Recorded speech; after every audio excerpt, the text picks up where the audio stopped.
Good evening, ladies and gentlemen. Tonight, the Puppet Strangler strikes again. And have you ever wondered what really happens at a trip to the dry cleaners? Flash Thompson has that story. But first, breaking news to the news desk, Mayor Harold McCheese caught on tape.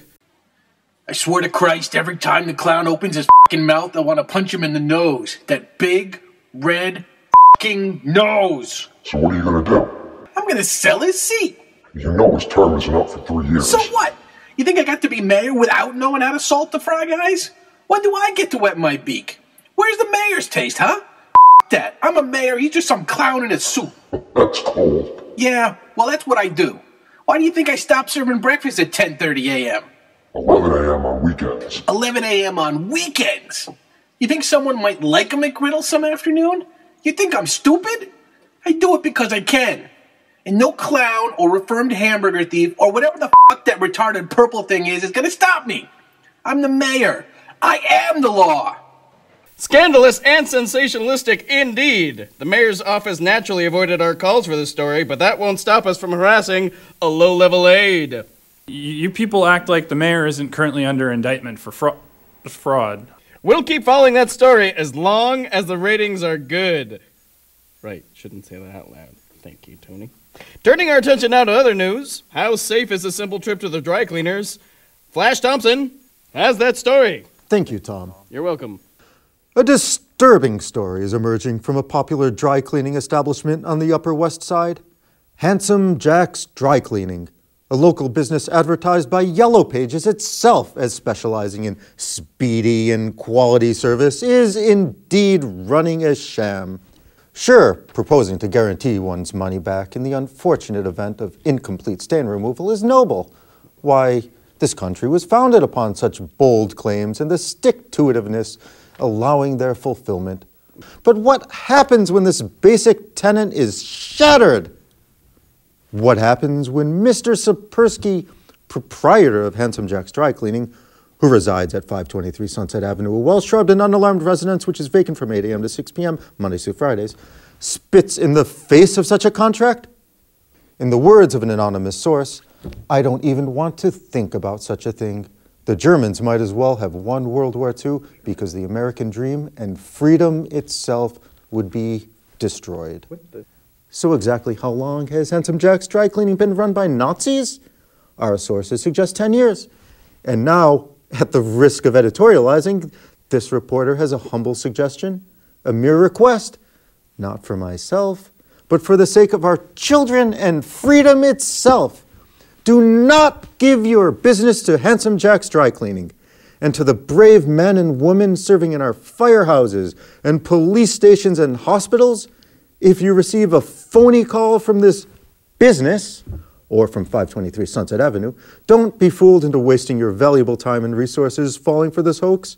It will be nothing more than a diversion to thwart our resources from being deployed in more useful scenarios. In summary, God bless our brave young men and women in uniform. And Mr. Sapersky is a terrorist. All right, thank you very much, Flash Thompson. However, once again, you have deceived the production staff about the tenor and content of your reporting.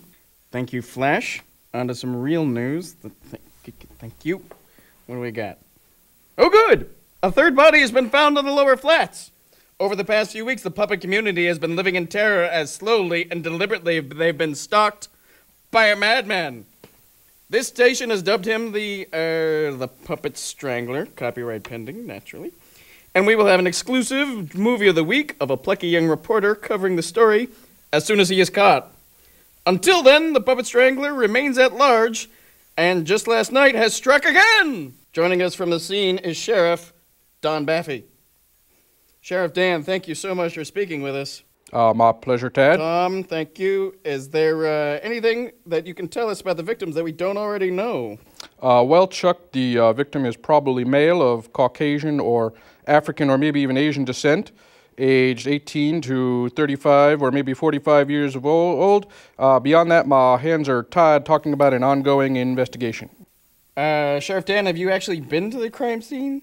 No, sir, I have not. Awesome. Thank you, Sheriff Dan. Anytime, Bob. is there anything else you're at liberty to discuss in this case? Well, we did find these pictures here while rummaging through the victim's belongings. Can you believe this guy tried to do a mechanical dog paw without lubrication? All right, thank you, Sheriff Baffy. Anytime, Bob. In other news, 6 children were rushed to the hospital today with severe allergic reactions when a one Mr. Peanut entered their school. No criminal charges have been filed, but 4 families are discussing a civil suit. In a statement released today by the families, they say, in today's day and age, with the severity of peanut allergies on the rise, Mr. Peanut's actions were negligent and at the worst, criminal. An eyewitness was quoted as saying, "What is this guy, f***ing nuts?" The Jolly Green Giant returned from his overseas tour today to give a deposition in his ongoing paternity suit. A spokesperson for Mr. Giant claims that his client has never even met the accuser and that she is just a ho-ho-ho. Really? That's what you want me to say? A pun? Yeah, it's not even clever. There goes my Pulitzer. The mayor's recent spate of troubles has gotten many members of the community thinking. Here with tonight's editorial is our own Chad Sexington. Thanks, Tom. Sure. Hornswoggler, card cheat, philanthropist. These are just some of the names this station has used to describe Mayor Harold McCheese. But to many people, he is more than that. He is a brilliant and complicated tyrant who imposes his will on the people of his, and sometimes neighboring, jurisdiction. He oozes charm as well as cheddar, and we love him for it. Not only do we love him, we elected him 4 times. Sure, the Encyclopedia Britannica entry for his 3rd election may say he held the board hostage until they certified his win, but that's part of his appeal. We want him to lead, no, rule us. But despite his numerous sexual conquests and many professional accolades, perhaps the thing that the mayor will be remembered for is that he brought the games back to the people. It's the only time the city council has ever stood up to him. His original plan called for Tunisian gladiator pits to be constructed, but the council held firm and refused to fund any activities that involved watching fry guys maul each other for fun or gambling.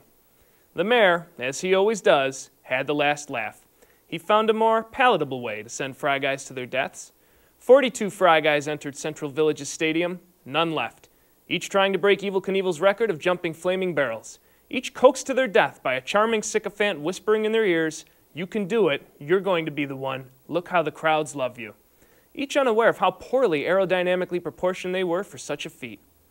Maybe you'll find a way to avoid the needle a 3rd time, but if you don't, may your final reward be that you end up in a place where the hot side stays hot and the cool side is always cool.